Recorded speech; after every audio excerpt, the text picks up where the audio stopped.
नमस्कार दोस्तों। चलिए आज हम देखने वाले हैं भाजकता के नियम, रूल ऑफ डिविजिबिलिटी। तो उसे हम 11 तक देखेंगे और हमारे लिए जो भी आवश्यकता है, मतलब जो भी सबसे इम्पोर्टेंट है हमारे लिए, वही सिर्फ देखने वाले हैं। तो चलिए स्टार्ट करते हैं। अब जैसे कि ये 2 से भाजकता के नियम, 2 से भाजकता का नियम क्या है? तो 2 से भाजकता का नियम है कि इकाई अंक 0, 2, 4, 6, 8 अगर इनमें से कोई भी अंक होगा तो वो पूर्ण रूप से 2 से डिवाइड होगा। यहाँ की जगह मैं लिख देता हूँ इकाई अंक क्या होना चाहिए? इकाई अंक 0, 2, 4, 6, 8 अगर इनमें से कोई सा भी अंक इकाई अंक पे है तो वो पूर्ण रूप से 2 से डिवाइड होगा। ठीक है, जैसे कि मान लीजिए यहाँ की जगह क्या लिखा है, 45, 5, 9, 2 ये संख्या लिखी है। अब ये संख्या को डिवाइड करने के लिए हमको क्या करना है? सिर्फ इकाई अंक यानी कि यूनिट डिजिट ये देखना है कि इसका इकाई अंक क्या है। अगर इसका इकाई अंक, अगर इनमें इन अंकों में से कोई सा भी इकाई अंक यहाँ है तो ये पूर्ण रूप से 2 से डिवाइड होगी। अब यहाँ की जगह क्या है? 2 है, तो यहाँ की जगह 2 से भाजकता के नियम क्या कहते हैं कि इकाई अंक 0, 2, 4, 6, 8 में से अगर कोई भी होगा तो वो पूर्ण रूप से 2 से डिवाइड हो जाएगा। तो इसका इकाई अंक कितना है? 2, तो ये तो पूर्ण रूप से 2 से डिवाइड हो जाएगी। अगर चाहो तो हम कर सकते हैं, देखना 2 दूनी 4, 2 दूनी 4, 1 बचेगा 15 हो जाएगा, 2 सत्ते 14, 1 बचेगा 19 हो जाएगा, 2 इनाम 18, फिर 1 बचेगा और यहाँ की जगह कितना हो जाएगा? 12 और 2 छिंगे 12। ये पूर्ण रूप से इतनी बार डिवाइड हो जाएगा। तो ये तो हो गया हमारा क्या, 2 से भाजकता के नियम। अब देखते हैं 3 से भाजकता के नियम। 3 से भाजकता का नियम क्या कहता है कि जो भी संख्या दी हुई हो उस संख्या के अंकों का योग 3 के पहाड़े में आना चाहिए। अंकों का योग 3 के पहाड़े में, अंकों का योग 3 के पहाड़े में आना चाहिए। जैसे कि यहाँ की जगह मान लीजिए 15, 27 और 21 कितना हो जाएगा? अगर इस अंकों का योग 3 के पहाड़े में आता है तो ये पूर्ण रूप से कितने से डिवाइड हो जाएगा? 3 से डिवाइड हो जाएगा। तो देख लेते हैं, 5 और 1 6, 7 8, 8 और 7 कितना हो गया? 15, 15 से 16, 17 और 1 18 कितना हो गया? 18 हो गया। अब इसको और भी अगर हम चाहें तो सॉल्व कर सकते हैं, मतलब इनका योग भी कर सकते हैं। तो 8 और 1 कितना हो जाएगा? 9।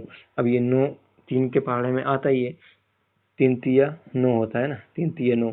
तो ये क्या हुआ कि इसके अंकों का योग जो है ना वो 3 के पहाड़े में आ रहा है, तो इस वजह से ये 3 से डिवाइड होगा। पूर्ण रूप से ये 3 से डिवाइड होगा। मतलब कहने का ये है कि हमको सिर्फ अंकों का योग देखना है और जो योग आएगा उसको देखना है कि 3 के पहाड़े में आ रहा है या नहीं। अगर आ रहा है तो 3 से डिवाइड होगा, अगर नहीं आ रहा है तो 3 से डिवाइड नहीं होगा। अब देखते हैं 4 की भाजकता। 4 की भाजकता क्या कहती है कि यूनिट डिजिट मतलब इकाई अंक कितना होना चाहिए? लास्ट का जो 2 अंक है उनमें 4 का पूर्ण रूप से भाग जाना चाहिए। जैसे यहाँ की जगह लिखा है 50, 54 और ये 24। अब हमको इसमें बताना है कि 4 से डिवाइड होगा या नहीं होगा। ये 5 लिखा है यहाँ पे, इसको बताना है 4 से डिवाइड होगा या नहीं होगा। अब इसमें पूरे में भाग तो हम देंगे नहीं, हम देखेंगे सिर्फ क्या? यूनिट डिजिट, 2 अंक देखेंगे लास्ट के। ठीक है, अब इन दो में 4 का भाग देखेंगे। अगर इन दोनों में 4 का भाग पूरा जाएगा तो ये पूरी संख्या 4 से डिवाइड होगी, अगर नहीं जाएगा तो फिर नहीं होगी। तो 4 पंजे 20 और 4 छक्के 24, 6 बार में 24 आ जाएगा पूरा, 4 से 6 बार में कट जाएगा ये। ठीक है, इसका मतलब क्या हुआ कि ये पूरी संख्या 4 से डिवाइड है। अगर यहाँ की जगह 50, 54, 24 और यहाँ 3 होता तो इसमें तो भाग जाता नहीं पूरा 4, लास्ट के 2 अंकों में पूरा भाग तो जाता नहीं 4 से, तो ये संख्या डिवाइड नहीं होती। मतलब कहने का ये है कि लास्ट के 2 अंक में 4 का भाग पूरा जाना चाहिए। अंतिम 2 अंकों में यहाँ लिख देता हूँ मैं, अंतिम 2 अंकों में 4 का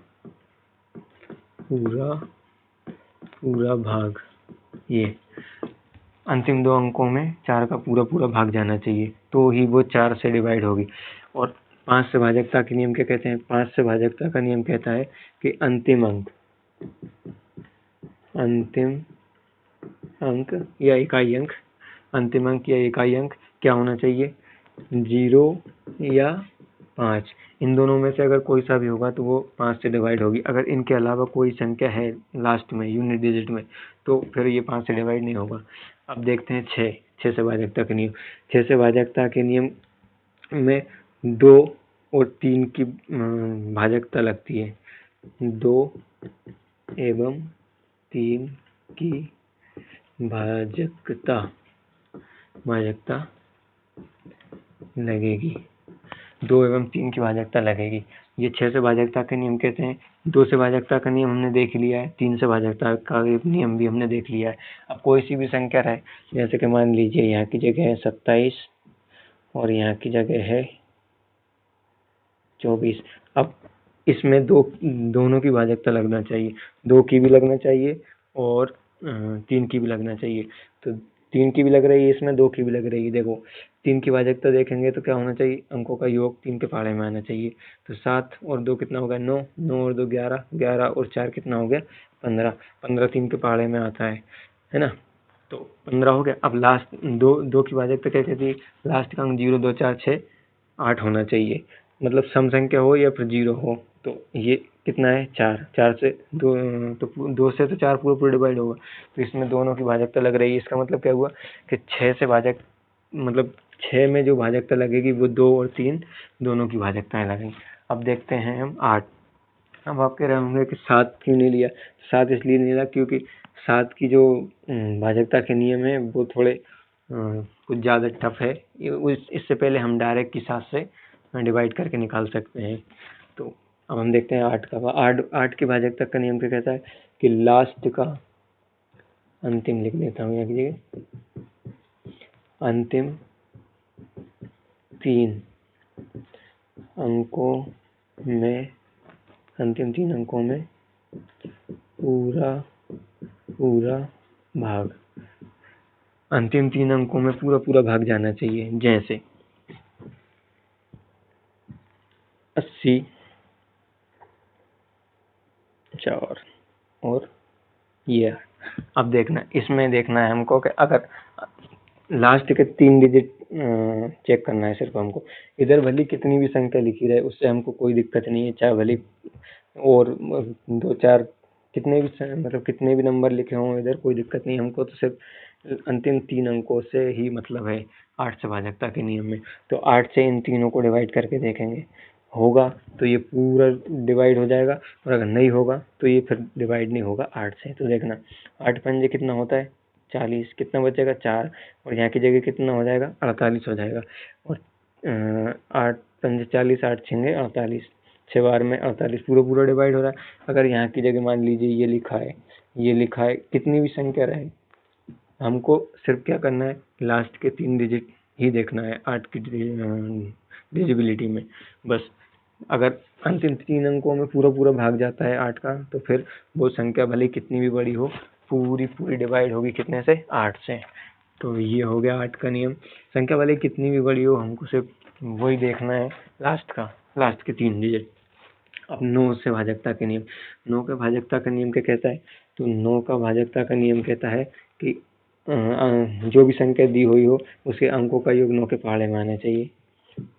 इस अंकों का योग 9 के पहाड़े में। तो देखना, अब इसकी भाजकता के नियम और 3 से भाजकता के नियम ये लगभग सेम है। ये ठीक है, ये लगभग सेम है। बस ध्यान ये रखना है, अगर 3 से भाजकता के नियम पूछे तो क्या करेंगे? 3 के पहाड़े में आने वाले उन अंकों का योग करके 3 का पहाड़ा चेक करेंगे उसकी 3 के पहाड़े में आते हैं या नहीं, और इसका योग करके 9 के पहाड़े में चेक कर लेंगे। जैसे यहाँ की जगह लिखा है हमारा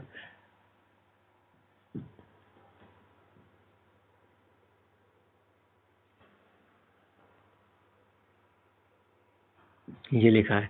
अब इसको देखना है हमको कि 9 से डिवाइड हो रहा है या नहीं हो रहा है।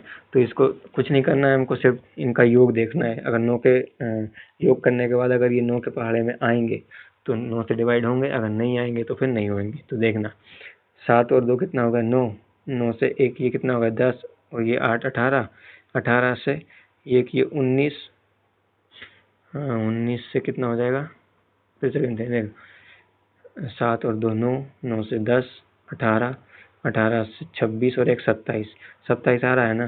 तो 27 9 से डिवाइड बिल्कुल पूरा पूरा होता है, 9 तिया 27 होता है ना, 9 तिया 27 होता है। तो इसका मतलब क्या हुआ कि ये संख्या पूरी 9 से डिवाइड है। 9 से भाजकता का नियम कहता है कि अंकों का योग 9 के पहाड़े में आना चाहिए। अब देखते हैं 10 का। 10 का भाजकता का नियम क्या कहता है कि अंतिम में 0 होना चाहिए। अंतिम अंक क्या होना चाहिए, 0 होना चाहिए। यहाँ लिख देता हूँ 0 हो। अंतिम अंक क्या होना चाहिए, 0 होना चाहिए, तो ही 10 से डिवाइड होगी। अब देखते हैं 11। 11 से भाजकता का नियम। 11 से भाजकता का नियम क्या कहता है कि कोई भी संख्या लिखी है, जैसे कि मान लीजिए यहाँ की जगह मैं बताता हूँ, ये लिखा है हमारा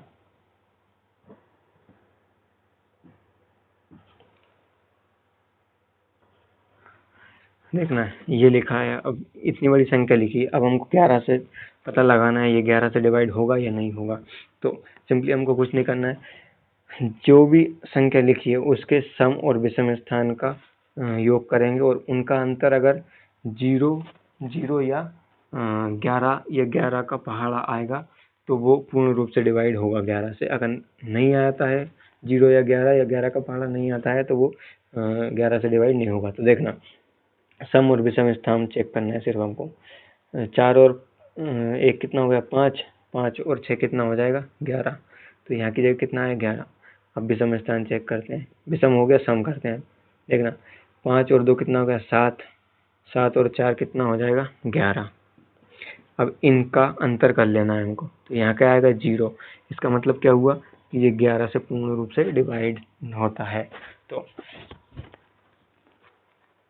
11 से भाजकता का नियम क्या कहता है कि जो भी संख्या दी रही हो उसके सम एवं विषम स्थान, यहाँ लिख देता हूँ मैं, सम एवं विषम स्थानों का योग, सम एवं विषम स्थानों का योग करेंगे और उन दोनों का सम और विषम का अंतर करेंगे। योग का अंतर 0 या 11 का पहाड़ा, 0 या 11 का पहाड़ा होना चाहिए। 0 या 11 का पहाड़ा होगा तो वो पूर्ण रूप से 11 से डिवाइड होगा। तो ये हमने देख लिए भाजकता के नियम। अब जैसे कि मान लीजिए कोई संख्या अगर दी रहे, जैसे कि मान लीजिए हमको 72 से भाजकता के नियम पूछे, तो हम क्या करेंगे, इसके अभाज्य गुणनखंड से इसके फैक्टर कर लेंगे। तो इसके अगर हम फैक्टर करेंगे तो कितना हो जाएगा 9 7 63 9 8 72, 9 इंटू 8, 9 27 9 8 72, हाँ 9 इंटू 8 कर लेंगे। अब देखना इसमें, अब इसके तो हम दोनों ने फैक्टर कर लिए, तो हमने 9 की भाजकता भी पढ़ ली है, 8 की भाजकता भी पढ़ ली है। बस ये दोनों अगर दोनों की भाजकता जिस भी संख्या में अगर लगेगी तो वो पूर्ण रूप से कितने से डिवाइड हो जाएगा, 72 से भी डिवाइड होगा। अगर वो संख्या कोई कुछ भी संख्या रहे, अगर वो 9 और 8 की भाजकता को फॉलो करता है तो वो कितने से डिवाइड होगा, 72 से डिवाइड होगा। कोई सी भी संख्या हो सकती है, जैसे कि मान लीजिए 11 है, 44 ले लेते हैं, 44 है। अब इसके फैक्टर कर लेंगे, कितना होगा 11 इंटू 4।